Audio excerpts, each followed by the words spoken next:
I'm Peter Marsh, and it is time for another Aether and ATX video. So when I make these videos, it's basically for two reasons, right?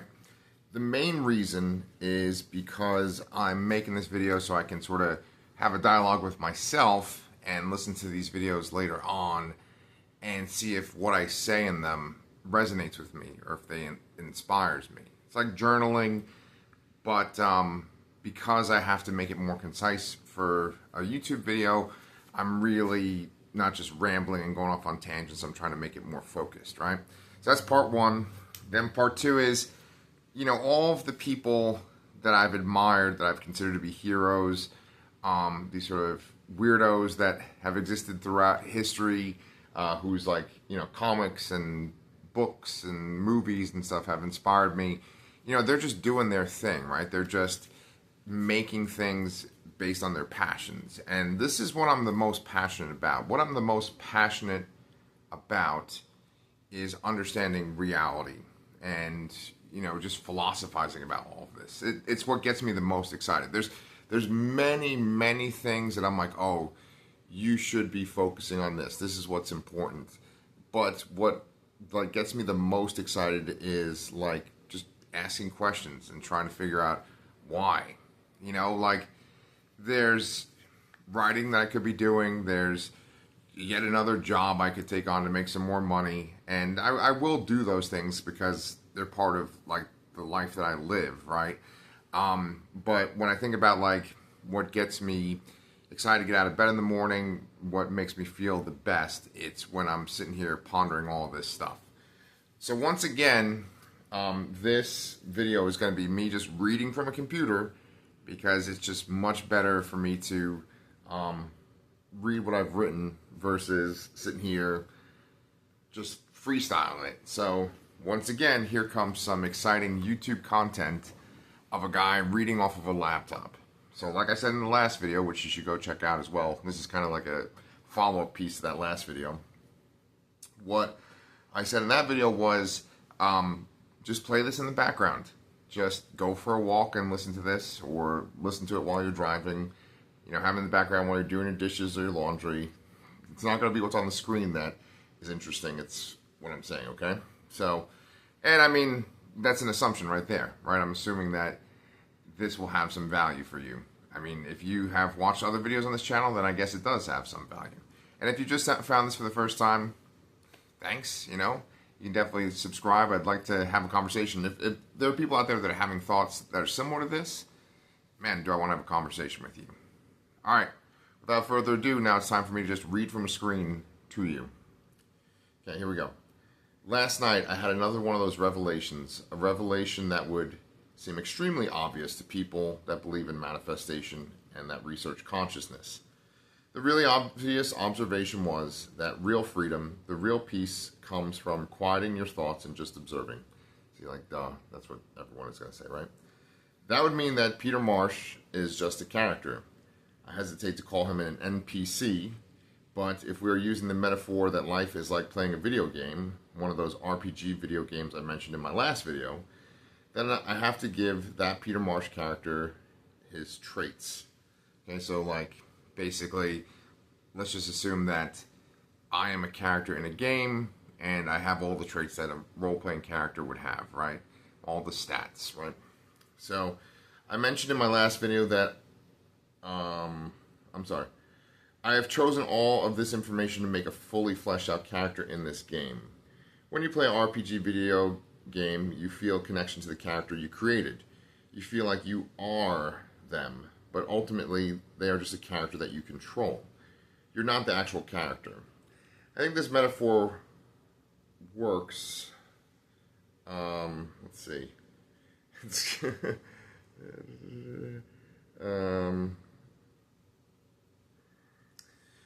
We apply this RPG video game metaphor to real life. It is starting to feel like if I consciously brought the character I'm playing, Peter Marsh, and guided him to encounters, or brought him to fight other characters or do some kind of physical activity, he would do things automatically on autopilot without me directly controlling him.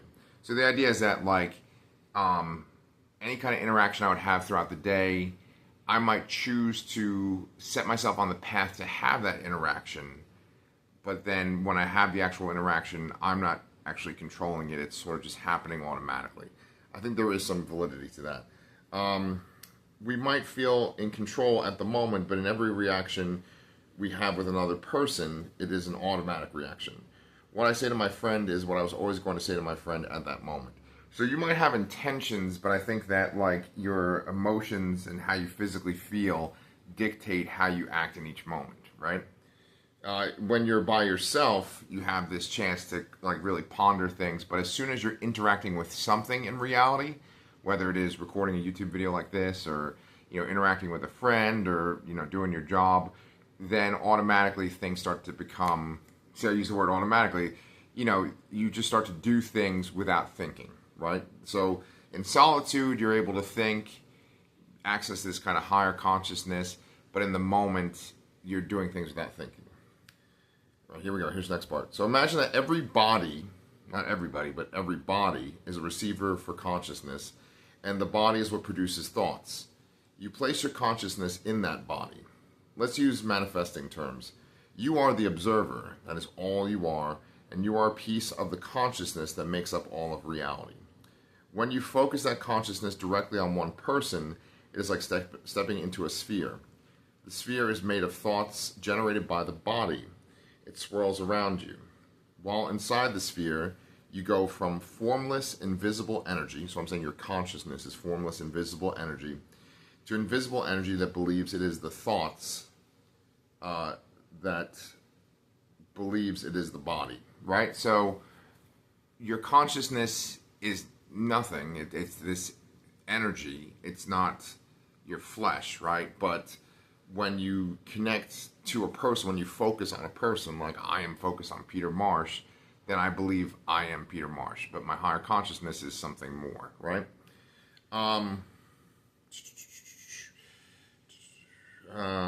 Okay. While inside the sphere, you can control that body, and you do so while being influenced by the thoughts. You control that body. You handle every interaction, every experience. Your formless, infinite self is changed by the sphere of thoughts that are swirling around you. You can always remember those thoughts, but when the physical body eventually dies, you can't go back into that body, but you can retain a memory of those thoughts. So basically, eventually this body is going to die, but I do believe that the memory of the experiences in this body will continue. I don't know how easily it'll be to remember vividly these details, but the consciousness will have a reminder, it'll be like, oh, I was Peter Marsh at one point, or I was focused on Peter Marsh.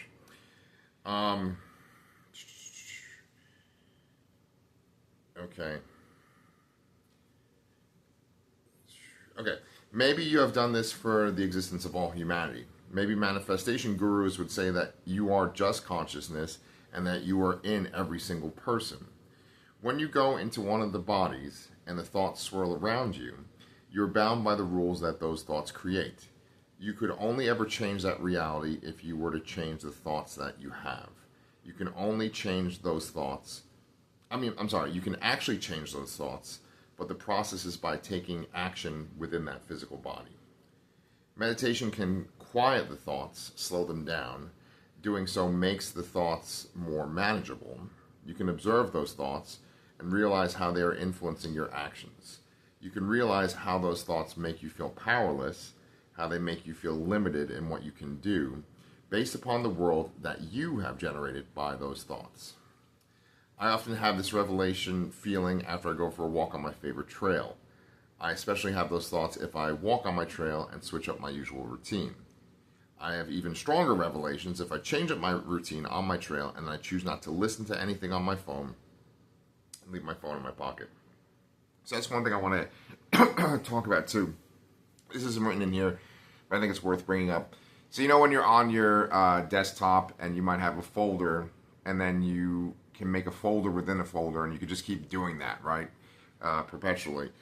I feel like that's what's going on when we put our consciousness, when the higher consciousness connects to a body, right? Then that's like you're putting everything into one folder, right? Your body is that one folder, But then with our phones, that's yet another folder, right? So you're like kind of trapping yourself more deeper. Like the phone is just this thing, and I use phone, but there's so many other things in life that you could say fulfill this function, but the phone I think most clearly fulfills this function, where it's just this constant reminder of what you consider your life to be, right? I'm going to explain that some more in a second. The feeling of peace, the feeling of being powerful and able to control the reality that I'm living in is fleeting. It leaves pretty quickly depending on external factors. When I might receive an email or a text message, see, that's what I was just talking about. It causes the thoughts focused on this particular reality to come back in. I use the term aether state to describe this feeling of freedom, of feeling power within this reality. I use the term anchor state to describe the feeling of being trapped or being held down by this reality. The aether state always feels fragile and seems like it'll pass quickly. The feeling of the anchor state feels eternal, like it is the state I'm always in and have always been in. The aether state is a quick flash. The anchor state is a steady, ongoing force that I am only able to escape for moments. That sounds fun, right? The anchor state is complete oppressive darkness. Sadly, it is what I consider to be real.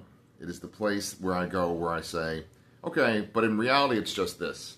Or, what is actually going on is this. I associate the anchor state with the material world.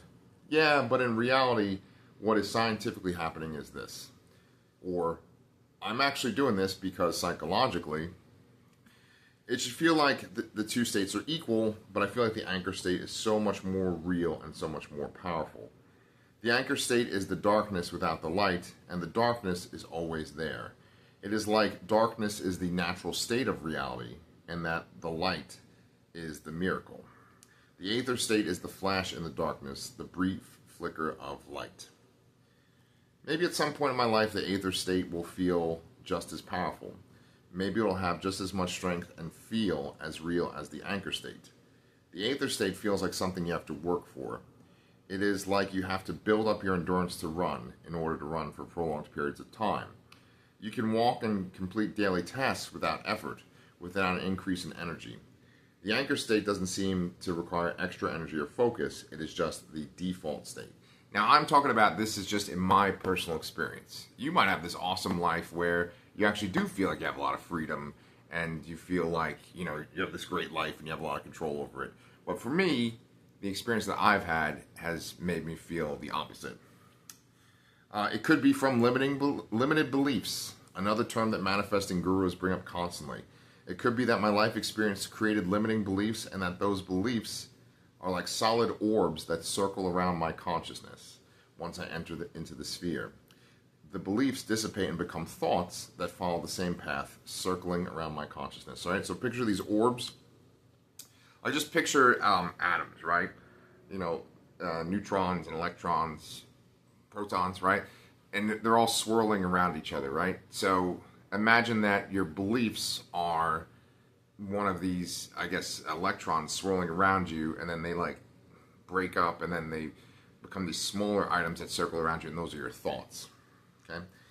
I know that essentially if I change the thoughts that are swirling around me, then I change the present experience. Those that seem the most authentic, the most enlightened, not just people making manifesting videos to earn views or wanting you to sign up for their expensive courses, would say that changing your thoughts requires no effort, that the feeling of the aether state is just as powerful as the feeling of the anchor state. They would say that I choose to stay in that state, the anchor state, that on some level it serves me. I might spend the rest of my life trying to agree with them. I might spend the rest of my life seeking the aether state and feeling like I need to work hard to shine the light, but bring a bright light to the darkness, trying to change my thoughts and trying to change my experience. So it's kind of a bleak ending to this little entry here of saying yeah, I do believe that maybe I could feel like I'm free, like I could feel like I'm powerful, but I have a real hard time pushing off what I label as real, right? And I think that's what it all comes down to, is that there are these two states, these sort of polarized opposite states that I always refer to on this channel, the aether state and the anchor state. And I think that they are literally happening simultaneously. I was saying that like your consciousness kind of goes up and down between the two, right? It goes up to the aether state, you're like ascending, or it goes down to the anchor state, you're descending, right? But what if like it's just a constant, you're just going back and forth between either one? Like at every moment, you could be in the anchor state and the aether state. I think there's something to it, right? But we'll see. I'm going to go for my walk right now. I'm off from work today, so I'm hoping I can keep that aether state feeling going. You know, for those of you that have watched this channel and have watched a bunch of these videos, I think I've made at least 10, maybe even a dozen of them at this point. I'd like to know why you keep coming back to this channel, and does any of this stuff have validity for you, right? Because like the cynical view is I'm just a 43-year-old guy wearing a Power Rangers shirt, talking on his couch, and sounding like I'm speaking nonsense, right? That would be totally in line with that anchor state. With the aether state, it's like, no, this is this awesome experience, and I'm learning so much more because I'm finally ready, after 43 years of life, I'm finally ready to kind of see bigger picture things, and you're someone that's really awesome that's going to connect with me, or you don't even exist at all, and this is all just in my mind, right? So see how it's crazy to go back and forth between the two states? It all depends on how you view the world, and I want to try to keep viewing the world in a positive way and feel good about myself. It's not easy. How is it for you? Like, do you struggle like this too? Or is it easy for you? Or do you think this is all just nonsense? Let me know in the comments. And if you haven't subscribed, that would be awesome too. All right, I'll see you guys next time.